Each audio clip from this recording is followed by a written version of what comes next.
nome é Assir Macedo, tenho 69 anos, nascido em 30 de abril de 1944, na cidade de Jaguariaíba, Paraná, de uma família de 10 irmãos, o sétimo. Aos 12 anos me mudei para Ponta Grossa, onde comecei, já tinha terminado o primário, comecei a trabalhar, né, em loja de confecções. E aos 15 anos fiz o preparatório para o ginásio e em seguida fiz o concurso para ingresso no ginásio. E nessa época eu já cursando o ginásio, eu já tinha uma tendência política iniciada quando eu já, com 10 anos, eu me dirigi à escola no dia 24 de agosto de 1954, quando ouvi a notícia da morte do presidente Getúlio. Naquele instante eu parei, chorei e não entendi muito por que eu estava chorando, né? Mas passado o tempo eu fui compreendendo a dimensão do Getúlio Vargas para o povo, para o país, né? E passei a ser um getulista, né? Um getulista convicto. E assim foi, eu já comecei na escola, eu já fazia discursos, trepava em carteiras, e uma prática sempre em defesa dos interesses dos estudantes, né? E com isso fui adquirindo respeito e admiração pelos jovens, colegas e tal, até que no ano de 62, eu concorri à presidência do Grêmio Estudantil, o Centro Cívico, e junto com um outro colega, que também era muito popular, João Maria Cadamos, e vencemos as eleições de uma forma estrondosa. Nossa chapa chamava-se Reorganização. E vencemos por 930 votos a 25 votos. Foi uma vitória esmagadora. E o grupo que nós vencemos era um grupo que estava lá encalacrado há algum tempo, liderado por um dos primeiros presidentes lá do Centro Cívico, que posteriormente veio ser deputado e político tradicional em Ponta Grossa, Djalma de Almeida César, falecido há pouco tempo num acidente. E esse grupo, nós ficamos então nessa rivalidade, né? E assumindo o Grêmio, logo em seguida houve uma impugnação, porque eu era candidato a presidente e eu não estava ainda no científico. Então, nós tivemos que substituir o presidente e tínhamos lá um companheiro, Geraldo Menezes de Almeida. Geraldo era uma pessoa que ele veio morar na pensão onde eu morava. Ele veio com uma equipe do DR que fazia fiscalização de obras e tal, trouxe a mulher, uma filha, e veio morar na pensão. E fizemos amizade, e ele se matriculou no científico e tal, assumiu a presidência. E aí, no ano seguinte, 67, mais ou menos, nós fomos juntos participar de um congresso da UPES, em Cornélio Procópio. A programação do congresso da UPES era a reformulação do Estatuto da UPES, onde a principal modificação era criar sub-regiões ou subsedes da UPES. Entre as subsedes previstas estava de Ponta Grossa. Nesse congresso, nós formamos um grupo, onde inclusive o Narciso fazia parte conosco, e ele fez parte da comissão da reforma, da qual eu liderava, juntamente com o Geraldo, com esse Geraldo, e mais os 2 colegas. E fizemos o anteprojeto, né, que afinal foi aprovado, mas foi um congresso de enfrentamento com a situação da UPES, que era liderada por Darlan Dallagnol, que era diretamente ligado ao secretário da Educação da época, que era o Cândido Candinho, né? E esse pessoal moravam em Curitiba e tal, mais ou menos custeados pela própria secretaria, que tinha interesse de que aquela situação se mantivesse. Enfim, aprovada a reforma do Estatuto, né, retornamos à nossa cidade e aí foi realizada a eleição para a UESPG. Aí eu me candidatei à presidência, fui eleito e passei a organizar a regional, né, visitando as cidades vizinhas e estimulando a criação de grêmios, né, e conseguimos uma boa adesão à UESPG, e inclusive a maioria, aliás, das escolas estaduais, algumas religiosas, e as particulares eram mais, elas não aceitavam muito a existência dos grêmios estudantis. E nesse tempo da UESPG,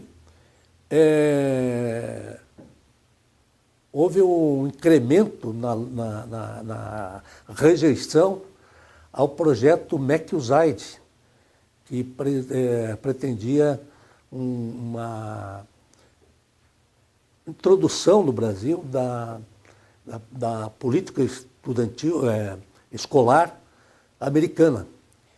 E nesse tempo vicejava já uma rejeição aos Estados Unidos, aos americanos, a guerra do Vietnã e tal. Então a gente era, vamos dizer assim, se voltava contra, não tomando Coca-Cola, não usando Colgate, não usando produtos, enfim, que tivesse alguma coisa a ver com os Estados Unidos.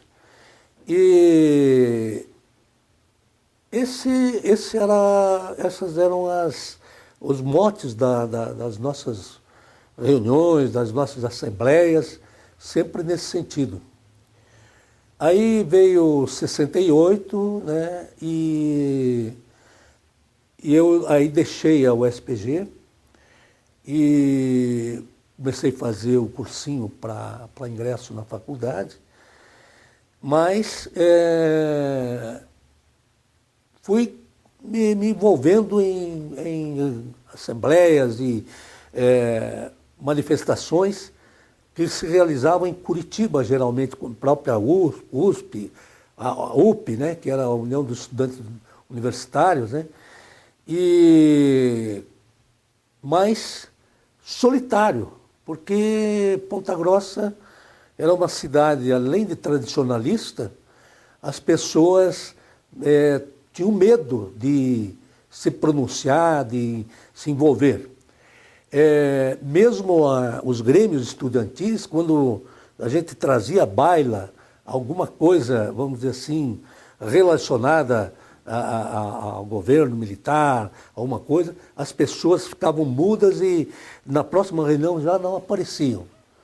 Então, eu fui um líder, né, ali depois que deixei o SPG, um líder da cidade solitário.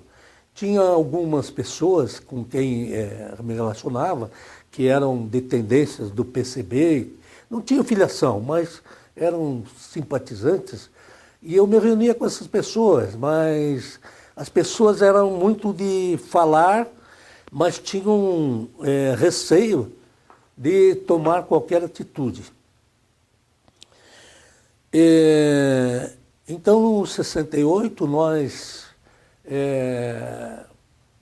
convidei alguns companheiros para nós irmos participar da grande manifestação que houve em Curitiba, quando foi que a intenção era a derrubada do reitor da Universidade Federal, que era o Suplicy, né? E foi organizada uma grande passeata, onde o busto do reitor, que naquele tempo se fazia esse negócio de idolatria e tal, tinha o busto lá dele. Então derrubamos lá o busto, participamos dessa queda, e foi a primeira vez que nós enfrentamos a repressão policial, a cavalaria. Foi uma ação que ficou marcada para muita gente, muitos feridos, muita revolta, né? E então eu comecei a me envolver com alguns grupos clandestinos, grupos assim, de estudos, né? E até que surgiu em Curitiba não, era nacional, mas com uma pouca visibilidade, que era a organização Libelu, Liberdade e Luta, né? Mas eu era uma pessoa que eles me chamavam e tal, mas eles já tinham grupos segmentados, né? Então eu aparecia lá, eu era mais um ouvinte. Mas fiquei integrando lá, me chamavam. E uma das discussões era o ensino gratuito nas universidades. Eu me engajei nessa luta, e quando eu entrei na faculdade, eu organizei, fui eleito diretor cultural do Centro Acadêmico Carvalho Santos, e lá eu organizei o cursinho pré-vestibular, cursinho que tínhamos lá 46 alunos, e eram 40 vagas no vestibular, nós aprovamos as 40, graças à nossa organização, a forma de conduzir. Fizemos um cursinho modelo.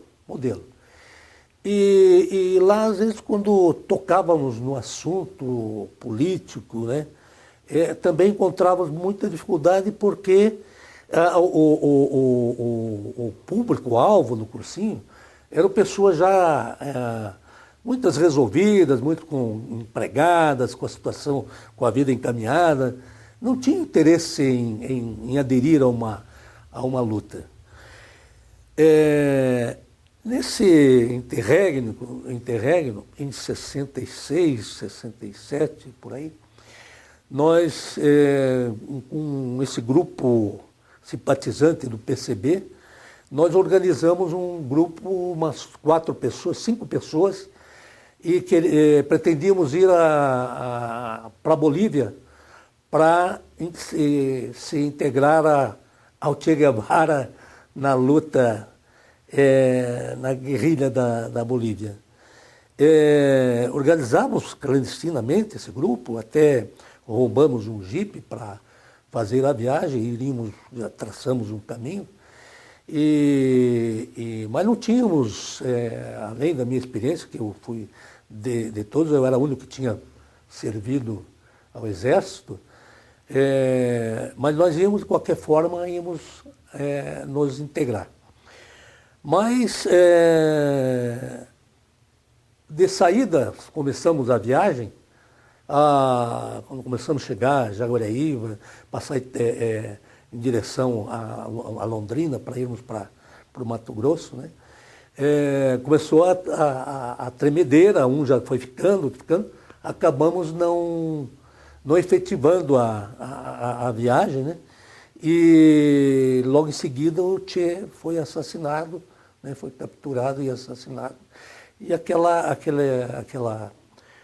ideia revolucionária e guerrilheira ficou de lado, né? Então, em 68, então, tivemos mais algumas participações em assembleias em Curitiba, havia muita divisão na UP, veio uma vez, o Zé Dirceu teve uma vez, depois veio o Travassos veio e eu, com o nosso grupo ali, aderimos ao Travassos na luta, achamos que ele era o cara mais certo e tal, né? Nós sentimos que o Zé Dirceu tinha ciúmes e inveja do Vladimir Palmeira, que organizou naquela época a Marcha dos 100 mil. Então todas essas situações eram discutidas nas assembleias, mas não chegávamos a um consenso, grupos para lá, grupos para cá, e eu acabei me afastando, e daí eu comecei a namorar, né? Eu tinha alugado, à época eu morava na pensão, mas aluguei com um amigo uma kitnet. Ele era vendedor de uma empresa de produtos químicos e fazia refeições lá no hotel. E então alugamos essa kitnet. E ele, na continuação, ele deixou, ele foi embora e eu fiquei com essa kitnet. Mesmo depois de casado, eu mantinha lá aquela kitnet porque eu passei a ser receber foragidos, pessoas que estavam em trânsito, companheiros que estavam fugindo de alguma coisa e tal. Essa kitnet acabou sendo um aparelho para receber, e eu recebia o auxílio de um professor, né, que também faleceu há pouco tempo, que era um comunista, pertencente ao Partido Comunista, mas era uma pessoa que poucas pessoas sabiam disso, mas ele era um financiador, ele ajudava todas as pessoas que de trânsito e que precisavam de um apoio de roupa, de alimentos e tal. E nós começamos então, a fazer isso em conjunto.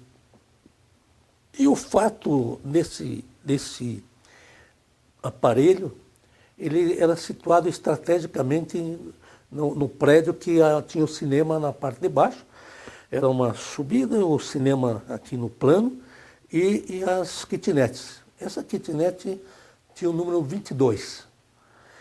E numa ocasião houve uma devassa policial em vários lugares e abrigamos lá 12 pessoas, entre homens, jovens, mulheres e uma criança. E foi a operação mais perigosa e mais audaciosa que eu coordenei, que foi dar alimento, controlar o barulho, né, porque tinha outros moradores no prédio, né? E havia o problema logístico, o problema de trazer os alimentos, problema de recolher o lixo.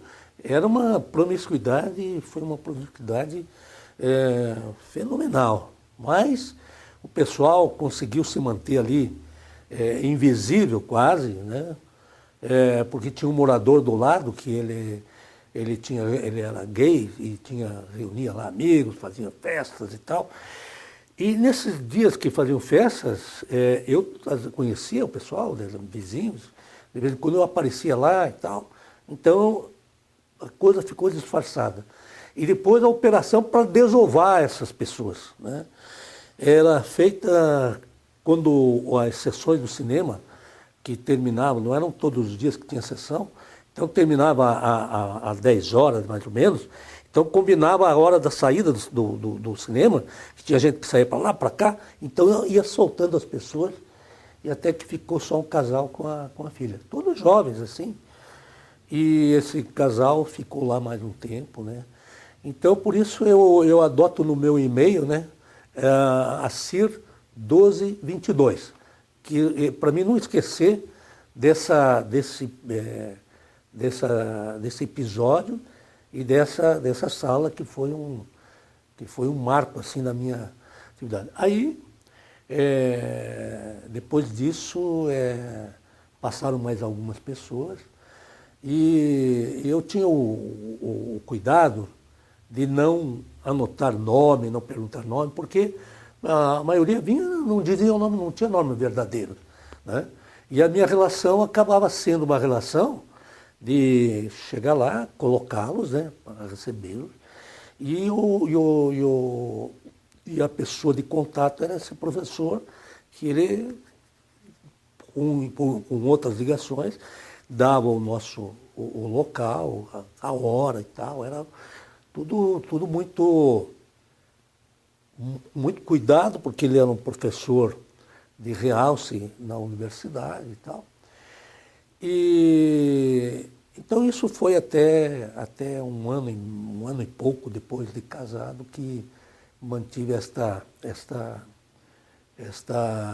sala, né, sigilosamente, porque ela ficou no nome do meu amigo, que era de produto farmacêutico, e depois tive que procurá-lo para ele vir encerrar o contrato.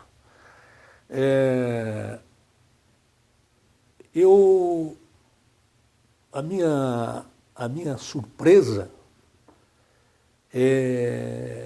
foi que o meu anjo da guarda, entre aspas, o meu monitor, era justamente o José Geraldo Menezes, acho que é isso, Menezes, que foi morar na pensão exclusivamente para me monitorar. Ele era do DOPS, estava a serviço da Secretaria de Educação, e lá ele foi designado para me acompanhar. Tanto que foi direto lá na pensão, disfarçado como funcionário do DR, e ficou lá, né, um bom tempo. Levei ele para o centro cívico e tal, ficou muito tempo lá. E quando a minha surpresa foi quando fui pegar a certidão do DOPS e descobri que ele era o informante. Estava lá uma coisa que eu acredito que ele deve ter... Ele escreveu incompleto. Ele pôs uma declaração assim que eu era uma pessoa agitada, nervosa, e que fiz um discurso atacando o presidente da República, né? Mas, na verdade, ninguém atacou o presidente da República lá. Nós atacamos o presidente do Congresso, que era o Darlan Dallagnol, e ele colocou lá como presidente da República e ficou lá o negócio. Então, isso foi ali a minha inauguração no ficha do DOPS. Bom, eu sou jornalista, né? Registro no Ministério do Trabalho, tudo. Trabalhei nos jornais, no Diário dos Campos, Jornal da Manhã, trabalhei na Folha de Londrina e também trabalhei em rádio, difusora, né? E eu tinha, assim, um conceito na cidade de que era uma pessoa trabalhadora, que era cumpridora das minhas obrigações e tal. e era bem quisto. Então as minhas atividades eram realmente, me mantive incólume. Eu era monitorado, mas ninguém conseguiu um flagrante para me prender. E eu tinha relacionamento nas Forças Armadas, inclusive, com razão de ser jornalista e tal. E de vez em quando eu recebia uns informes de alguns amigos do Exército mesmo, me alertando, olha, o pessoal está de olho em você e tal. Mas entre 66 e 68, por aí, não recordo, havia na cidade uma quadrilha, que se denominava morcegos. Então eles roubavam os carros e danificavam e tal, então eles estavam atuando muito forte. Então eu, com mais dois amigos, um que morava na pensão e outro que era primo desse rapaz. Então, eles estavam mais ou menos querendo entrar no movimento e tal. Disse, olha, então vamos começar a aprender aí algumas ações. Uma delas é roubar carro, roubar alguma coisa para aprender vamos dizer assim, a mecânica desses carros, como é que vai, muito tipo de carro.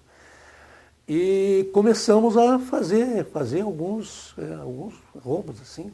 Roubos não, assalto, porque miravam justamente nas pessoas mais ligadas, assim, a elite, pessoal mais tradicional da cidade. Então isso foram uns 8, 10 carros, né? Só que nós não danificávamos.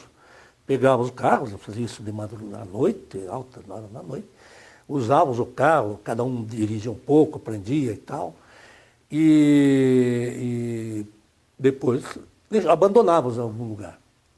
Passamos alguns apertos, né? Teve gente que atirou, que saiu correndo atrás e tal, né? Mas nunca fomos pegos porque achavam que era o grupo dos morcegos. Aí, bom, então essas atividades que participei, que realizei, e o último ato assim de enfrentamento e de querer mostrar indignação e tal, foi num dia 24 de agosto, e daí no dia seguinte era o dia do soldado.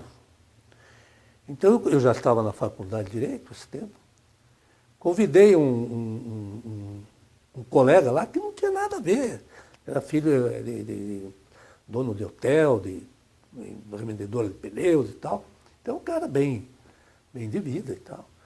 E ele, por farra, resolveu acompanhar, ele tinha carro. Aí pegamos uma corda grande e nos preparamos aí fomos à Praça Duque de Caxias, e isso lá por 2 horas da madrugada. No dia seguinte ia ter formatura, mas, curiosamente, não tinha nenhum aparato lá de guarda ali do busto, nada. Talvez ninguém esperasse. Nós fomos lá, laçamos o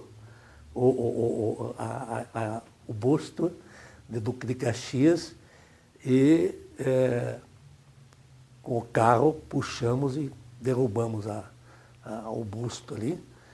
Mas é a primeira vez que eu estou noticiando, informando essa questão, porque o meu colega que me acompanhou, ele não tinha nada político, nada, foi por farra mesmo, né? E eu já tinha outra intenção, que era no dia do soldado, fazer um ato de agressão às Forças Armadas. Mas eu fui, a curiosidade também, eu fiquei adversário daqueles colegas do Centro Cívico, que quando foram criados os partidos MDB e Arena, eles foram para o MDB, liderados pelo, era advogado também, Djalma de Almeida César, empresário lá. E foram para o MDB e formaram ali o primeiro diretório e tal. E eu, líder estudantil e com boa aceitação no público, e com ligações assim com vários políticos, e que entraram na Arena. E eu fui convidado e me filiei à Arena. É uma contradição, né? Mas fui eleito vereador pela Arena, fui o quinto, sexto mais votado, e foi eleito o prefeito, um empresário progressista e tal, mas que não tinha, não era nem de direita, ele era um empresário, foi eleito porque havia sido eleito anteriormente com uma administração produtiva, que foi o Ciro Martins, que era um engenheiro do DR, do DECOM, né? Naquela época era outro nome do órgão do Estado que tratava das construções, e fez uma belíssima administração. Então ele apoiou esse empresário porque ele instituiu o PLADEI, que era o Plano de Desenvolvimento Industrial, e encontrou nesse empresário um sucessor para dar andamento ao seu projeto. Fui eleito então, daí fiz uma legislatura até 2 anos, 3 anos, era o exercício gratuito do mandato, né? E eu apresentei vários projetos de natureza popular.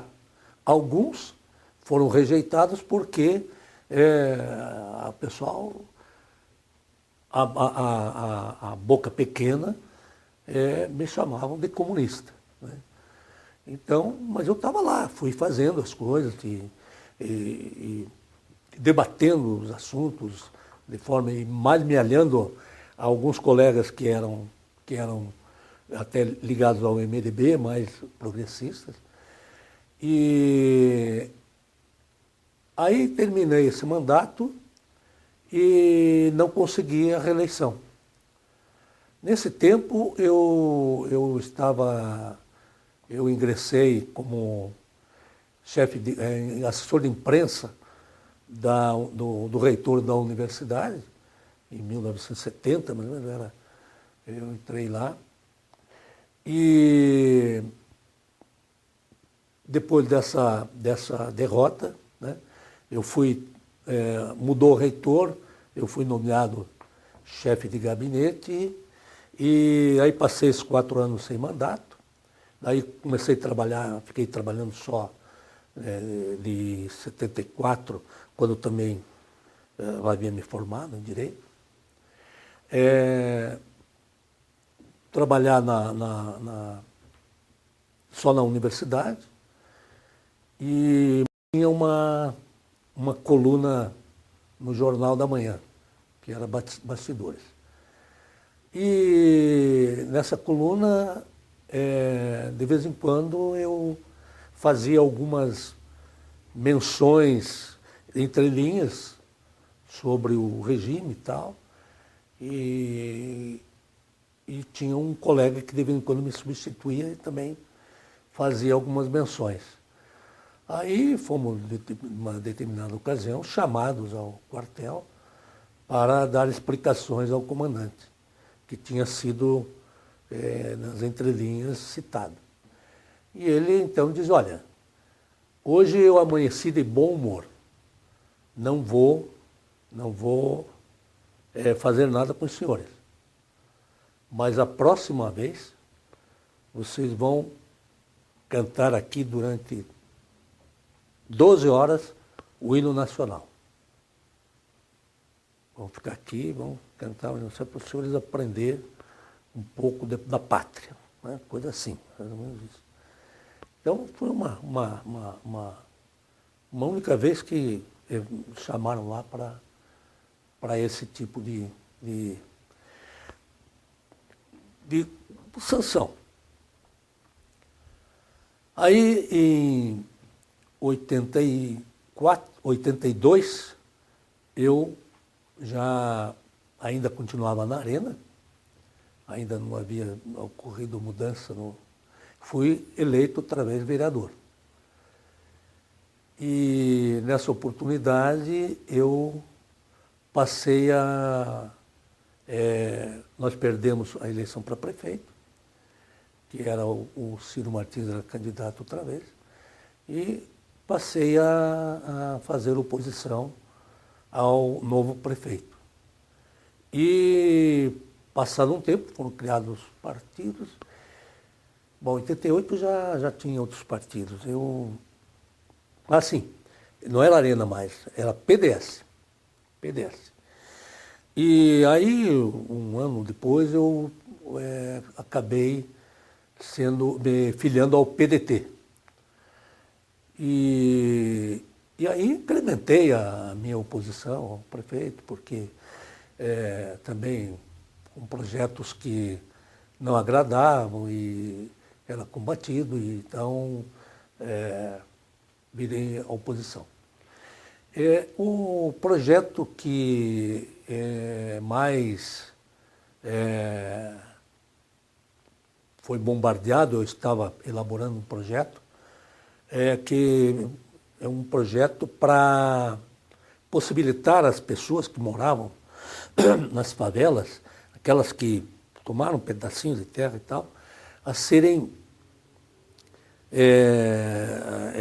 essas áreas serem desapropriadas, e cada um dos barracos ali, aquela circunscrição, eles passariam a ser donos e não poderiam vender. Então é um projeto de alcance bem definido, né? Porque eu tinha feito, numa ocasião, fiz uma reportagem, um caderno no Jornal da Manhã, que foi lançado no aniversário da cidade. O prefeito, à época, ele mandou pintar todos os meio-fios, era uma grande obra dele, pintar meio-fio de branco e tal. Então nós queríamos mostrar que a cidade que você não vê, Ponta Grossa, a cidade que você não vê.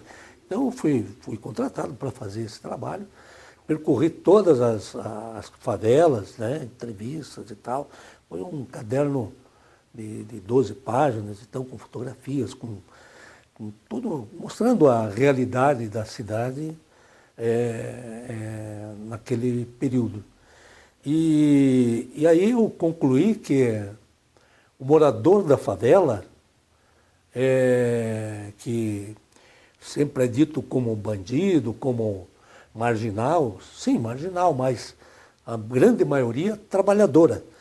E isso eu passei a usar nas minhas manifestações, a importância que deve se dar, que as empresas devem ajudar, que o poder público, principalmente, levando água, levando luz, porque as favelas geralmente não tinham esses benefícios, ela fazer poço, pegar rabicho, às vezes tinha incêndio e tudo, porque não tinha nada disso. Então esse projeto era um projeto muito abrangente, mas eu precisava do apoio do prefeito, porque senão não passaria na Câmara.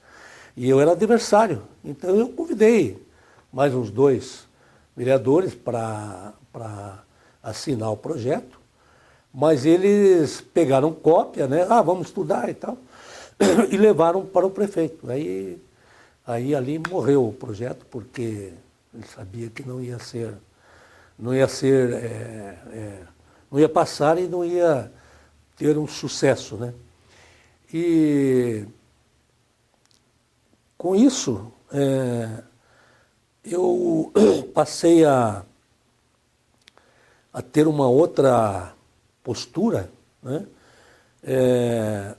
Tá bom, daí veio a nova eleição e eu apoiei o candidato do partido, eu fui assediado por outro partido, até pelo prefeito que acabou sendo eleito, fui assediado de todos os lados para me mudar de partido, mas eu fiquei ali e acabei, na metade da campanha, eu acabei desistindo da eleição. E aí, nesse ponto, eu também encerrei minhas atividades, e aí veio a Constituição, e eu tinha os filhos e tal, então a minha vida mudou, né? Mudou. E eu passei também a ser um espectador mais ou menos crítico, né? Porque até conversando com o Davi, eu disse a ele que o o PT que chegou ao poder, chegou pelas mãos daquelas pessoas do nosso tempo, né? Do nosso tempo.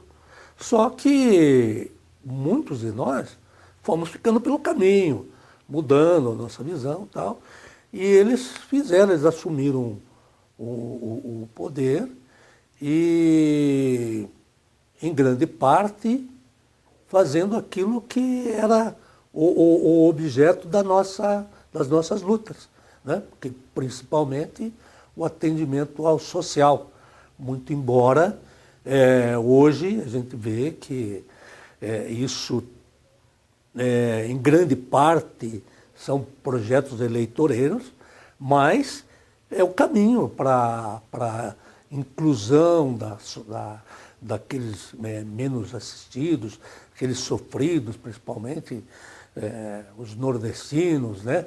Que realmente é o povo que mais sofre com as intempéries e com as vicissitudes mesmo da região, né?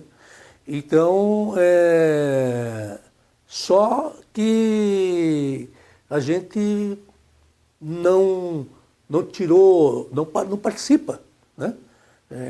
Dessas conquistas. E também hoje a gente tem um sentido crítico de como esses nossos companheiros se conduzem também, né?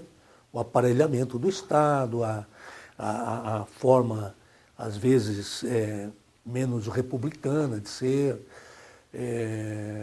Mas, enfim, eu acredito ainda que o Brasil está num caminho melhor do que no nosso tempo, né?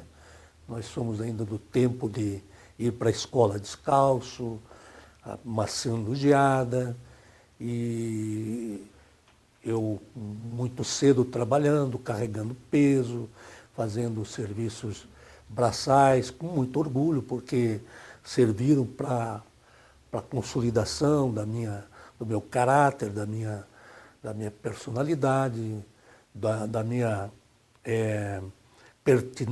persistência na busca dos objetivos pessoais e também dentro do tempo que eu fui político, que eu fiz muito pelos meus conterrâneos, né?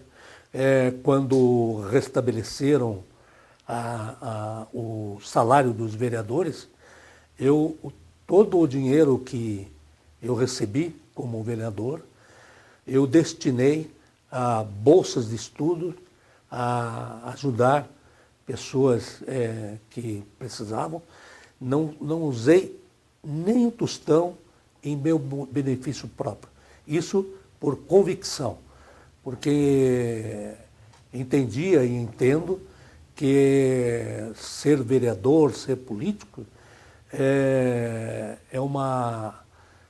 oportunidade de se doar para o seu povo, para a sua gente, e não se valer, usar desses cargos em proveito próprio. Talvez por isso que também me afastei das lides políticas, não participo mais, por saber que grande parte dos políticos não agem de acordo com aquilo que se propõe na época eleitoral. Em síntese, é esta a minha trajetória, né? E ainda acrescento que me custou o acesso ao serviço público, porque em todos os órgãos públicos se instalavam as chamadas assessorias de segurança institucional. Ali todo mundo passava era fichado, era acompanhado, e no meu caso, estava no DOPS, então fiz concurso para a Justiça do Trabalho, passei, não fui admitido. Fiz concurso para a Justiça do Mato Grosso, 3 concursos, não fui admitido. Fiz para o Ministério Público do Paraná, da mesma forma. Fiz para o Ministério do Trabalho, da mesma forma. E então esse foi o preço mais elevado. Quando há poucos dias descobri que hoje ministra do Supremo Tribunal Federal, Rosa Weber, ela fez também um concurso que eu participei em 75 e que não fui admitido. Então eu imagino se fora, se eu não estaria num grau, não como ministro, mas na carreira do pública, o salário hoje quase de ministro.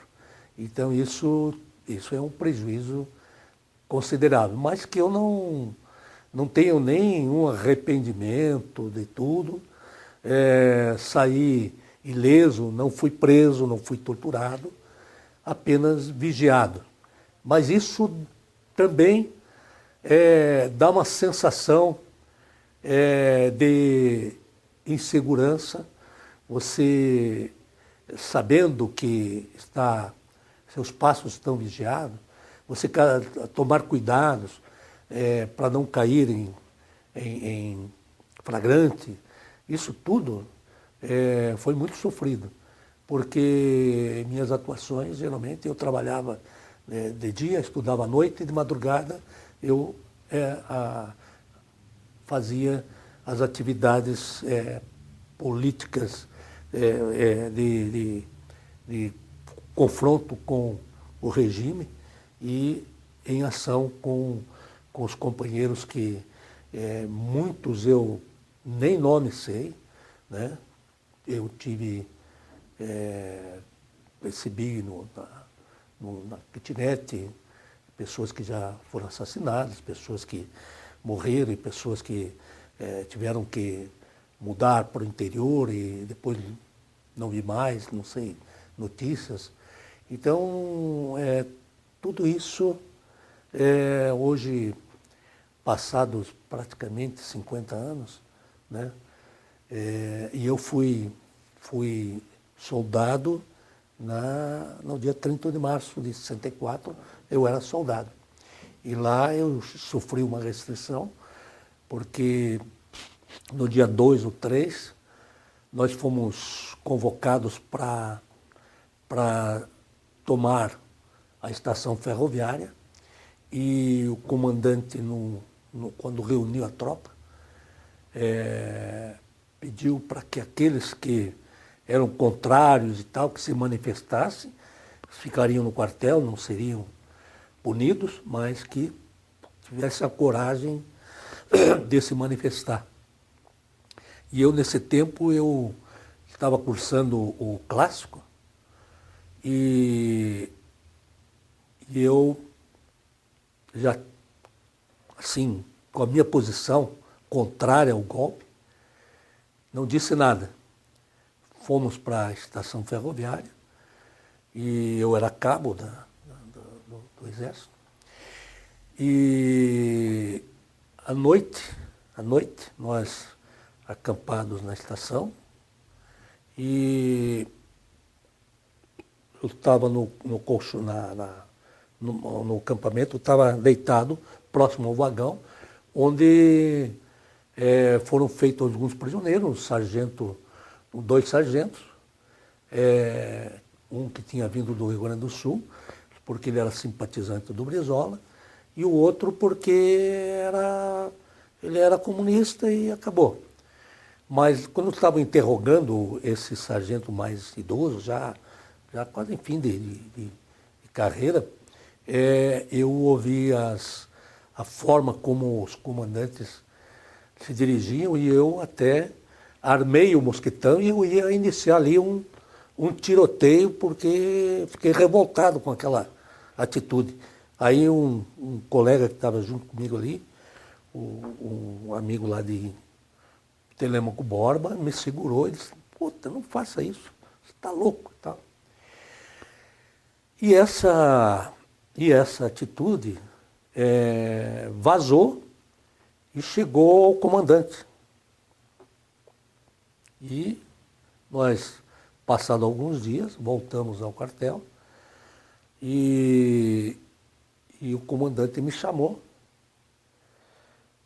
e quis averiguar o que tinha ocorrido. Eu disse: não, é verdade, porque eu fui tomado por uma revolta e tal. E o comandante ficou assim, né?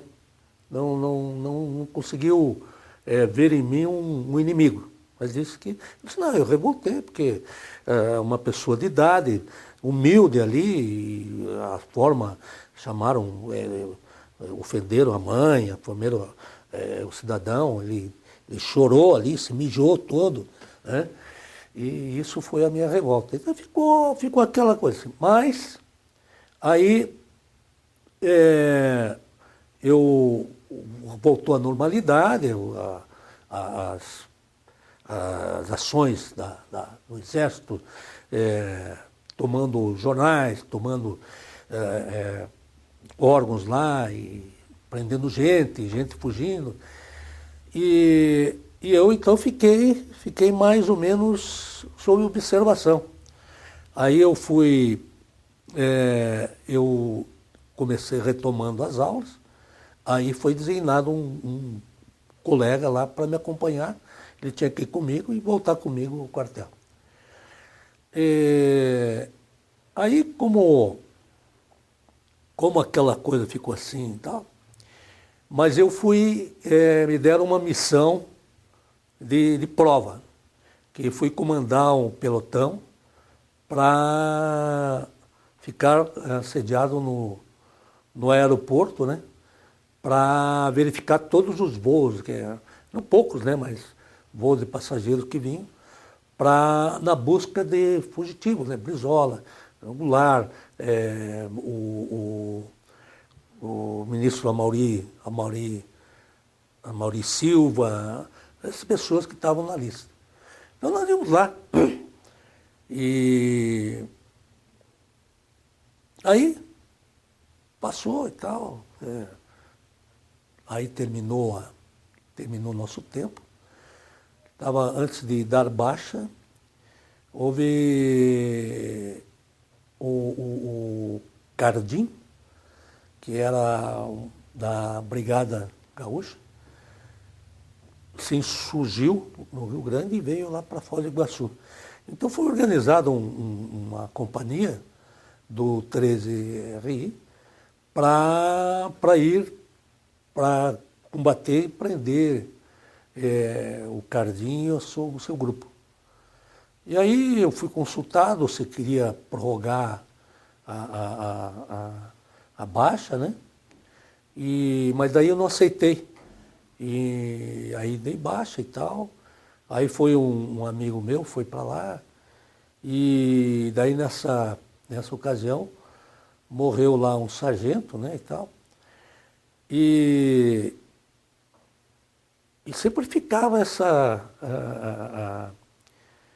questão de, quando se falava em alguma ação, já se sentia que tinha algumas pessoas em volta que se afastavam e tal. Então foi coisas assim, períodos de muita tensão. Tensão de dia, de noite, no trabalho. E sabendo, as pessoas sabiam e ninguém falava nada. Então isso, e eu percebendo no trabalho, nas atividades, que eu estava sendo vigiado, né?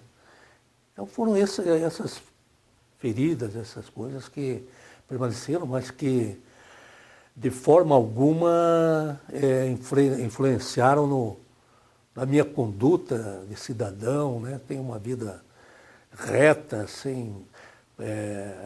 Aí, mais tarde, acabei sendo nomeado sem concurso para o serviço público, porque eu era seletista na universidade, e o Requião propôs uma lei que foi aprovada, transformando todos os empregos em cargos. Então eu acabei fazendo carreira na universidade e no Estado, né? E onde aposentei em 95, e no cargo de advogado do Estado, né? E passei também pelo Estado sem qualquer mácula, trabalhei em setores sensíveis, que é licitações e tal, sem deixar qualquer sombra. E não tive nenhuma licença por doença, nada. Fui um servidor que honrei o meu cargo, né? E hoje aposentado, moro em Itapoá, onde também já participei na política, apoiei um candidato, fui chefe de gabinete, também fiquei 2 anos porque já não concordava com o andamento da administração. E aí abri o escritório, advoguei até 3 anos atrás. Agora, esta semana, acabei encerrando o último processo e agora espero viver esses próximos anos aí da aposentadoria e gozar a vida um pouquinho, né? Que até agora foi dedicada à família, às pessoas e menos a mim, né? Geralmente, quem fez essa luta pouco pensou em si, pensou sempre nos outros. E todos os riscos que passou, com certeza, eu não vi ninguém que tenha se arrependido. Faria tudo outra vez? Faria. Melhor. Com certeza. Então esse o meu depoimento. Assim, qual colégio que você se refere, que você presidiu o Grêmio? Ah, sim, o Regente Feijó, Colégio Regente Feijó. E tinha uma movimentação de estudantes em Ponta Grossa ou muito pouco? Não? Pouco. Não havia engajamento, eram pessoas muito medrosas, né? E também porque eu era muito discurseiro, né? Então as pessoas ficavam com medo, porque eu falava mesmo, uma briga na escola, falta de professores, falta de material, aulas que não davam. Eu sempre estava à frente, né? Eu subia em carteira, subia em mesa, e as pessoas ficavam um pouquinho... qualquer coisa, fala com a Cir lá. E eu ia levar as reivindicações, fazia movimentação, mas não sobrava ninguém para agregar. Na hora do pau comer, eu ficava sozinho. né? Ficava sempre respondendo.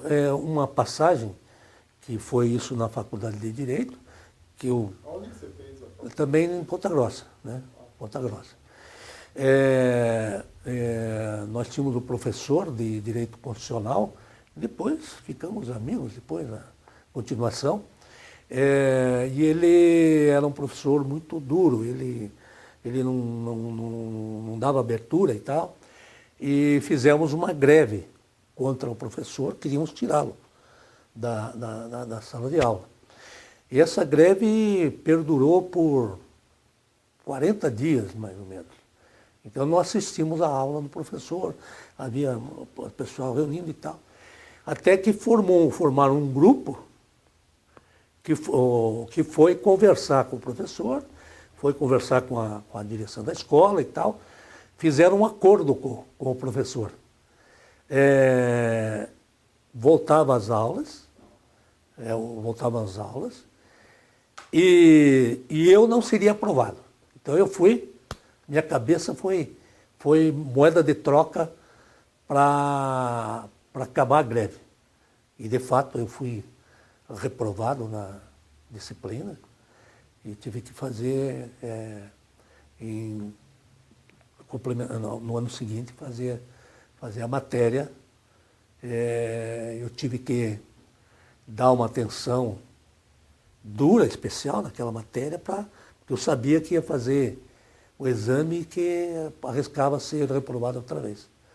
Mas daí naquele tempo era escrita e oral, e a banca, felizmente, era uma banca que tinha um professor, mas tinha outros dois. E eu fiz uma prova escrita, tirei 9, né, porque eu estava nos casos, e aí na oral ele me deu nota 4. E felizmente os outros professores contrabalançaram e eu passei. Mas os colegas venderam a minha cabeça porque eu era o líder do movimento, né? E me entregaram de bandeja. Fui o João Batista. E não tinha um centro acadêmico atuante? Sim, tinha, mas não era antes do 31 de março, tinha o centro acadêmico Carvalho Santos, era bastante atuante. Tinha até, eles formavam partidos, o PAN e o PAD. Um era da esquerda, outro era de direita, e disputavam muito, mas era só disputa interna, pela conquista do centro acadêmico. Dali, alguns saíram dali e alguns foram presos, perseguidos também, né? Mas eles já tinham formado antes de mim, já, né? Era a primeira, segunda turma de Direito já tinham saído da escola, e daí as pessoas que já eram... A faculdade foi criada em 61, né? E aí esse pessoal, as primeiras turmas, eram de gente já madura, né? Empresários e tal, que fizeram as primeiras turmas. Agora, quando nós chegamos, já era juventude, mas um pessoal mais de elite, né? Não era um pessoal mais de oba-oba. E tanto que eu fui eleito numa diretoria de um rapaz que ele era casado com uma filha de um milionário lá, então ele era uma pessoa tranquila. Mas me deu o cargo me nomeou para diretor cultural, e eu promovi alguns debates, algumas coisas, e fiz esse cursinho para pré-vestibular. Então eu fui atuante, né? E trouxe alguns palestrantes com sucesso e tal. Foi muito importante a minha presença ali. Mas o centro acadêmico depois ficou amorfo e não teve uma participação assim contra, a favor, né? E esse cursinho ele era solidário? O cursinho? Sim, era solidário, né? Ele tinha um nome? Não, era o cursinho do próprio centro acadêmico, né? Era o curso pré-vestibular de Direito. E nós conseguimos eleger as 40 vagas. Não, eram 44 vagas. Nós passaram os 40 alunos lá nossos, preencheram as vagas para dizer a eficiência. Quem que era esse pessoal que você mencionou dessas primeiras gerações que uns acabaram presos? Não da primeira, já era da terceira ou quarta turma, né? Era o Edemar Luiz Costa, que era um cara bem, sempre estava na frente dos movimentos, o Mesomo, algumas pessoas, eram uns 8, 10, Benjamin Mandelmann, Celeste Chimin, Glombe, que é primo do ex-presidente aqui da OAB, tinha uma Jaci, que era uma mulher também. Esse pessoal era um pessoal, mas também enquanto ali universitário. Poucos, o Edemar Luiz Costa chegou a ser deputado por 2 vezes e tal. O Mesomo era filho de um empresário, ele gostava de oba-oba, dizia, os caras aí quiseram me prender, tal, não sei o quê, tal. Mas era só gogó, né? O Benjamin Mandelmann era um empresário também, e ele também acomodou e não foi à frente. O Glombe, ele fugiu lá para o interior, né? Logo depois se formou e foi lá para Cândido de Abreu, ficou escondido um tempo lá, e depois fez concurso para juiz, passou, e foi um juiz até meio maluco, né? Que foi aposentado por debilóide, desculpe a expressão, né? E daí o Celeste Chimin, que também era um companheiro lá falava, mas não executava, ele foi companheiro com quem tivemos muitas reuniões, né? Também aposentou por outras coisas, com pouco tempo de magistratura, passou também. E então, teve gente, por exemplo, Alnari Nunes Rocha, que foi preso, ele ele tinha feito direito, mas não exercia, e ele era funcionário da Petrobras. E parece que ele entrou num sindicato, alguma coisa, e ele foi preso, ficou preso 30 dias e tal, mas também não tinha nada a ver. O irmão dele também foi perseguido, também lá da Petrobras, mas também mais por falar sem convicção, metia o pau, por jeito de ser. Não que tivesse qualquer envolvimento com grupos, com nada, não tinha nada. Essas pessoas são vivas? Não, o Nari já morreu, o irmão dele também. Lá os comunistas já conhecidos, né? Também morreu, que era o dono da Casa dos Milagres. Como é o nome do... Felipe Schede, que era um cavalheiro e tal, né? Mas eram os comunistas bem-sucedidos, né? Dino Colle, conhece o médico, acho que morreu também, morreu Dino Colle. Tem outro que tem um prédio ali na Rua 7 com a Rua Doutor Colares, não sei se morreu também. Então eram os comunistas assim, pessoas intelectuais, não eram operários, nada. Às vezes até por gostar de fazer a crítica pela crítica, né? Agora, Felipe Schede, Dino Colle, eram pessoas de uma expressão, assim como pessoas, sensacionais. Convivi com eles, amizade, né, com eles. Mas eram os políticos comunistas da esquina ali, do cafezinho, né? Era assim que eles praticavam, né? você se refere a UPES ou a UP? A UPES Do Grêmio. do Grêmio.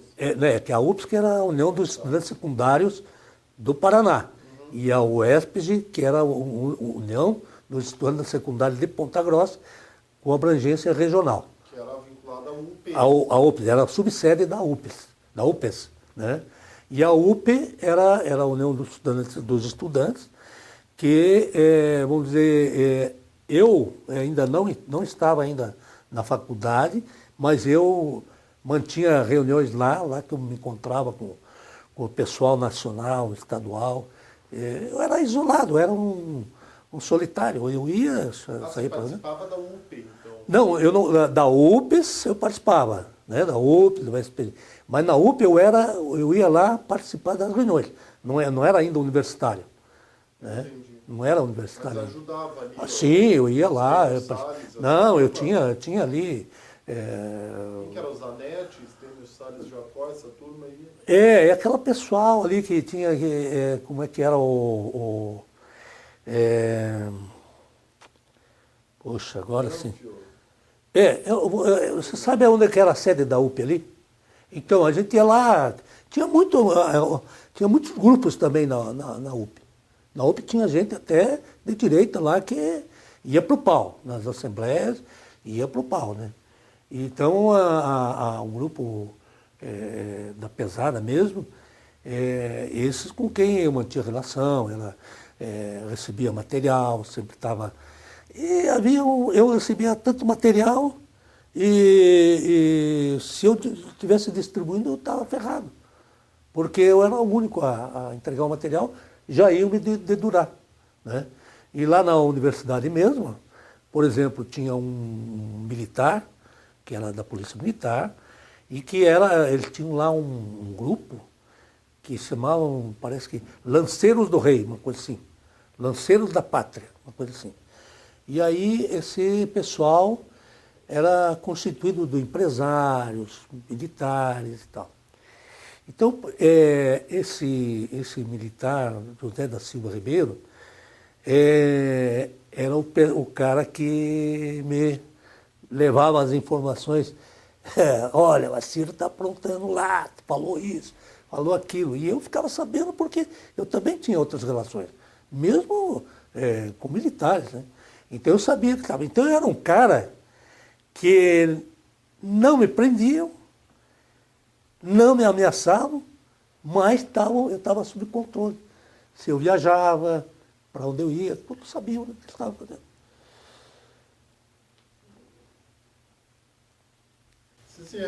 Então esses simpatizantes do PCB, você se referiu, são essas pessoas?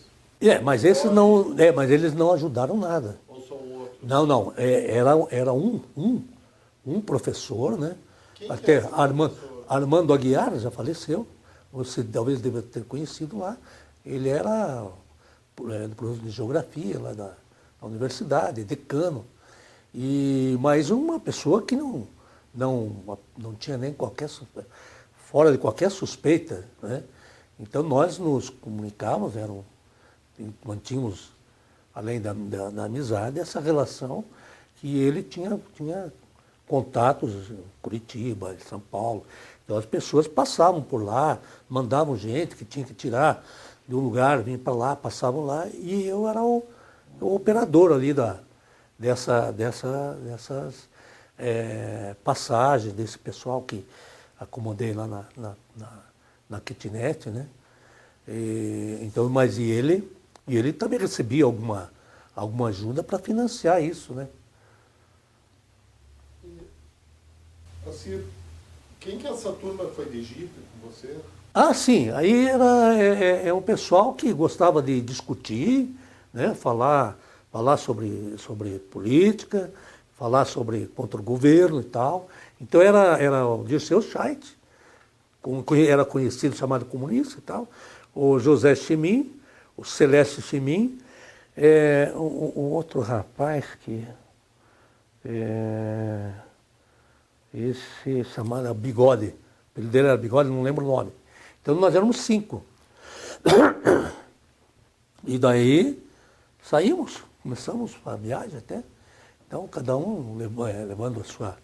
Vocês levaram arma, alguma coisa? Não, arma não, porque eu já conhecia o trajeto, já tinha estado na fronteira, na divisa ali de São Paulo com Mato Grosso. Então havia passando por Itararé, tinha barreiras muito. E o pessoal estava sempre fazendo E como inspeção. vocês fizeram daí? Seu Jeep era roubado? Não, mas nós fizemos, esse trajeto nós fazíamos à noite. À noite, fazíamos. Mas não durou uma semana. Porque o pessoal começou a ver que não era moleza. O pessoal não tinha preparo.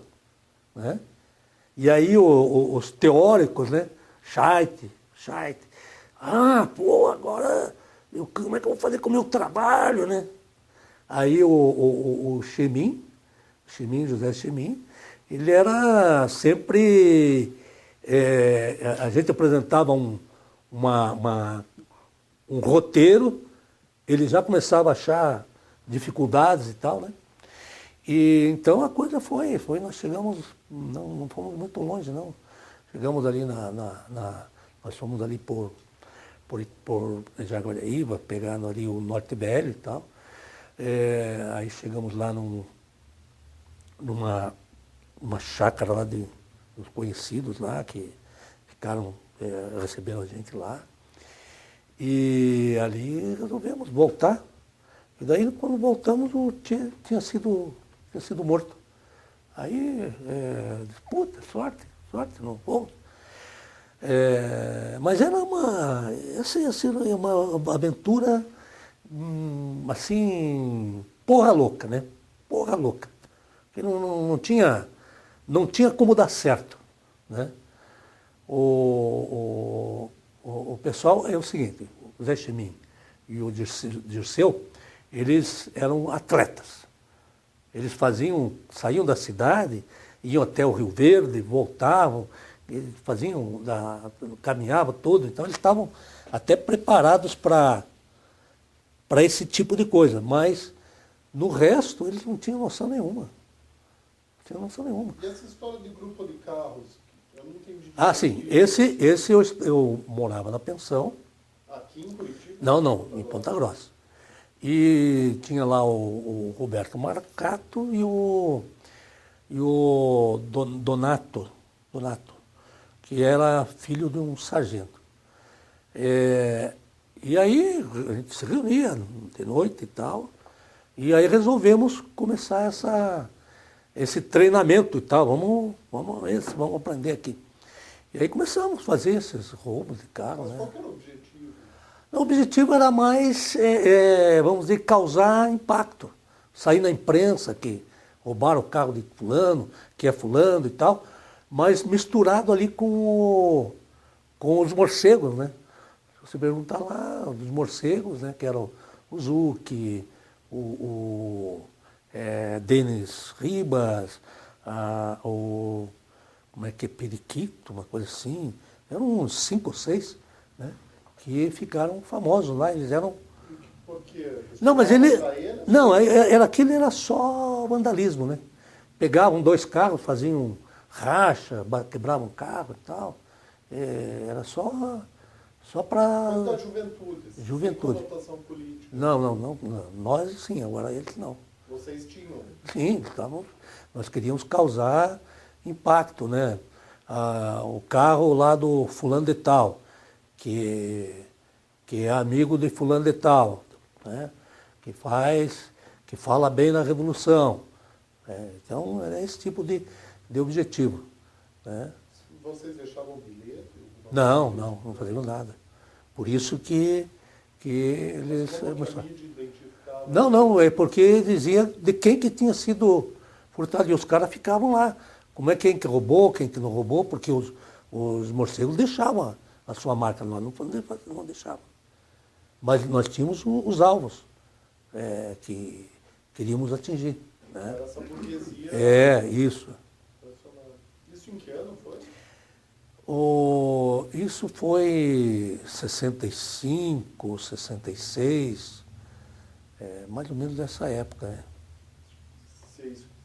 praticaram bastante? Não, foram uns 8, mais ou menos. Foi durante um ano, assim, né? Então a gente tinha uns alvos, tinha que estudar, a gente tinha que estudar o lugar, verificar como é que nós íamos fazer, aonde que a gente ia. E você se afasta, quando que você se afasta, você decide parar de interação política? Que ano exatamente? Não,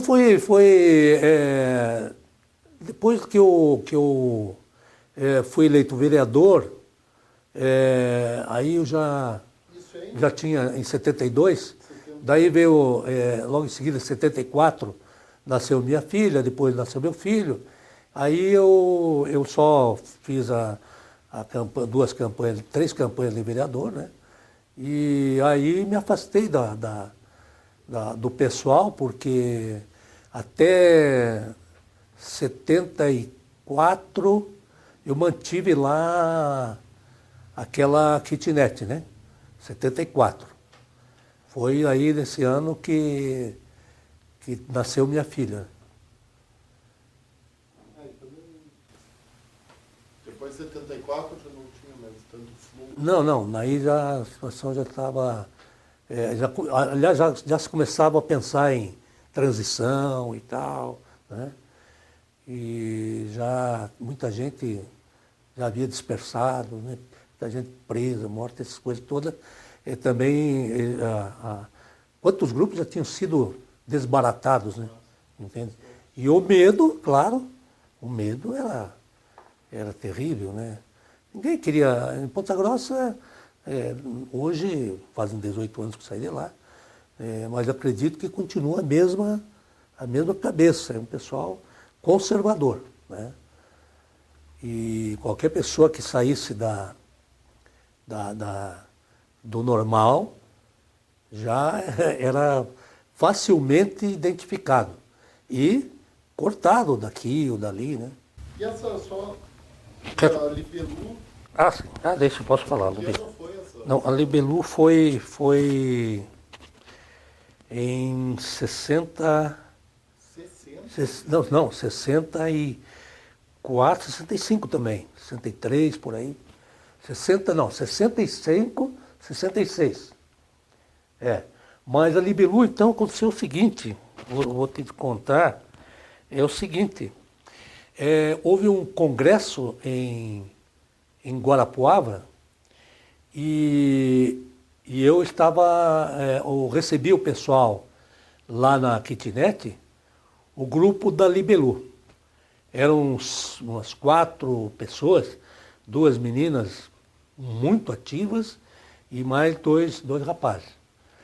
E vieram lá com a pauta que a Libelu ia defender naquele congresso. E aí me deixaram e eu disse, olha, eu só posso ir no segundo dia, porque eu trabalhava também, tinha escola e tudo, e eu tinha que sair escondido. Aí quando escureceu, passou um companheiro que tinha um carrinho que era, como é que é esse da Ford, como é que era o nome? Bom, um carrinho daqueles, e o cara ia me levar e me trazer. Eu não ia ficar para debater, não, eu só ia fazer o discurso lá. E o meu discurso ia rebater o pessoal da Libelu. Eu era contra, eu fui fazer um discurso onde havia defesa do ensino gratuito e eu havia constatado naquela derrubada da estátua, do Suplicy e tudo, indo à escola, à Universidade Federal, ia na Universidade Federal, via aquele conjunto de carros estacionados, tudo de estudantes da Universidade Federal, ensino gratuito. E aí eu comecei a tomar um outro discurso. Eu comecei a defender que aqueles que podem devem pagar. para que aqueles que não têm possam estudar. Então esse foi o meu enfoque. Aí eu fui cheguei lá, eu não tinha saído 5h30, 6 horas de Ponta Grossa, cheguei lá às 9h30, 10 horas e pau comendo. E no dia anterior, alguém me alertou. Olha, Ciro, eu se fosse você, não ia no Congresso, porque vai ter uma blitz lá. Eu disse, opa, então tá. Mas fui. Aí cheguei lá, fiz um discurso nesse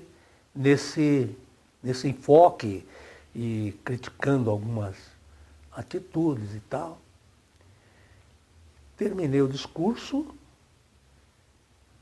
aquele grupo que tinha estado comigo veio lá e queria me bater. Né? Pô, qual é a tua? Qual que é a tua? Bom, ficaram surpreendidos com o discurso. E ali houve um atrito e eu saí dali. E o pessoal estava acomodado num ginásio de esporte lá de Guarapuava, um ginásio de basquete, uma coisa assim. E o exército foi lá, de madrugada foi lá e fez uma limpa lá. Prendeu? Prenderam uns 8, 9 pessoas e já foram lá mais ou menos. Mais ou menos a data disso? Não, foi 66, 66, 67, por aí. Eu não recordo bem. Foi, 67. 67. Eu acho que em 66 nós tivemos em Cornélio. Era uma sequência do congresso que houve em Cornélio e depois esse de Guarapuava. Eu sei que esse congresso em Guarapuava já não trouxe os companheiros lá de Londrina, de Maringá, que fizeram uma cisão também.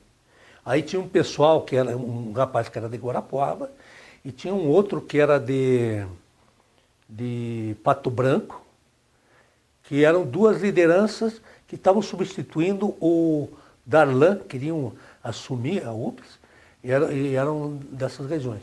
Então é de 66 e 67. Eu acredito que foi nessa data. E aí também então, eu rompi com a Libelu, que na verdade era panfletária. Né? Liberdade e luta, mas era panfletária só. Não tinha um projeto de luta, era só produzir mimeógrafo e tal, fazer documentos, e documentos que não tinham vamos dizer assim, uma linha, eram muitos apanhados de um pensamento, de outro, coisa de uma liderança, de outra, trazia, fulano disse isso, daquilo. Aí foi o cauda em cima de tudo aí foi o congresso da UP, da UNE em Ibiúna. Isso aí também foi um divisor de águas, né? Porque aí o movimento estudantil refluiu, né? Foi não se estabeleceu mais. Desde aquele tempo eu não tenho conhecimento de que a UNE tenha sido, vamos dizer, não teve mais a expressão que teve naqueles momentos cruciais, né? Que participamos de uma forma ou de outra. Essa cavalhada lá de Curitiba foi uma coisa também que foi a coisa mais perigosa mesmo de que participei, né? E os outros centros acadêmicos da UFPG não tinham um centro acadêmico politicamente atuante, uma postura crítica do regime? Não tinha. Cidade era conservadora, que você colocou. Não, mas esses dois partidos que tinha lá era só para disputa do centro acadêmico, né? Que os caras faziam lá um movimento grande. Mas os outros eram a filosofia, que era o maior número de alunos, né? Mas o pessoal sem... tinha muita gente de botequim, que a gente fala, né? De bar, de roda, mas que não tinha. Por exemplo, os caras eram conhecidos como comunistas e tal. Mas eram professores da universidade, os caras eles eram de meter o pau em quem estava no governo. Não interessava se eram em outro, mas eram tidos como comunistas. Naquele tempo, o pejo de comunista era para qualquer gente que falava, que ficava falando. Mas de grupo, assim, de ação, não existiu assim em Ponta Grossa, não. Tinha um DCE da UFPG? Sim, mas tinha o DCE, mas isso veio depois, né? Veio depois que criaram o DCE. Depois foi criada a universidade, em 70, depois, lá por 78, 75, por aí. Começa a ter atividade? Mas não teve impacto, porque, na verdade, o DCE era mais ou menos acoplado com a reitoria. A reitoria que acabava dizendo, não, ponha esse, põe aquele. E assim foi, porque a universidade, desde que ela foi fundada, criada e instalada, ela é dominada por uma corrente. As eleições já são pré-dirigidas. Nem o reitor saiu dessa corrente que foi desde a instalação, que está lá desde a instalação da universidade. O PT lançou lá 2 ou 3 vezes candidatos, mas só para marcar posição. Depois de ser candidato, ganhava um cargo e tal. E tudo azul, né? Tem o Péricles, né?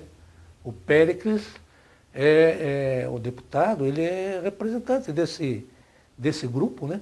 Mas como ele não era um bom exemplo de professor, porque não dava aula, o Pérez é um bom vivant, né? E então eles não conseguiram mudar esse status na universidade. Já o reitor atual foi nomeado agora para a Secretaria de Tecnologia e assumiu o vice, que já é candidato para a próxima eleição, que é o ano que vem. E sai todo da mesma corrente. Então não tem oposição na universidade. Então, por isso se já vê que uma discussão da própria universidade enquanto instituição e tal, não existe. É essa corrente que está lá e que um dia precisa mudar. Precisa mudar, né? O atual reitor, que agora foi nomeado ali, ele já foi reitor numa oportunidade, né? E então é o mesmo grupo que vem se sucedendo. Entende? Então por isso aí, e a universidade é o retrato da sociedade pontagrossense, né? São grupos, né, que tem e que vão se substituindo uns aos outros da mesma corrente.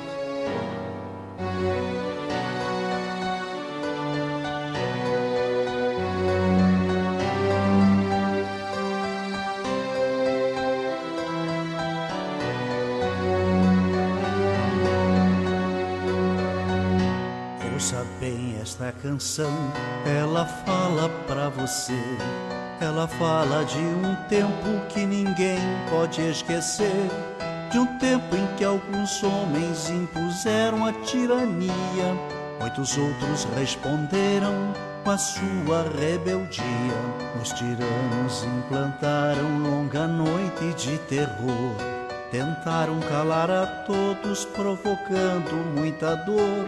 Censuraram a cultura e toda a cidadania.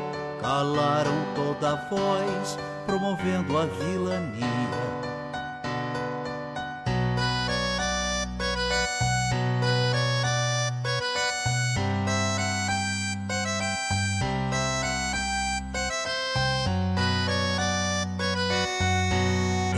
Fábricas, escolas, nas ruas e construções, reagiu o nosso povo à violência dos grilhões. Resistiram estudantes, camponeses e operários.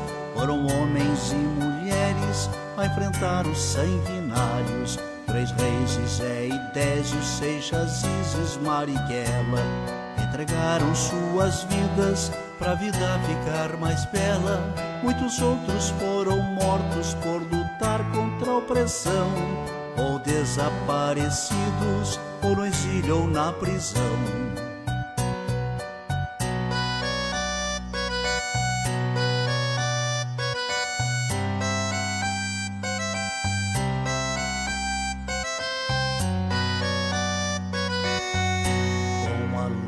Desses homens derrotou-se o opressor. Muito sangue derramado, muita lágrima e suor. Quem tem medo de retorno não se sinta equivocado.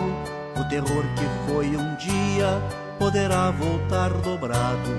A mesma vigilância de quem ama a liberdade poderá impedir que volte o império da maldade. Mas a luta continua por justiça e pelo pão, pela reforma agrária, por saúde e educação.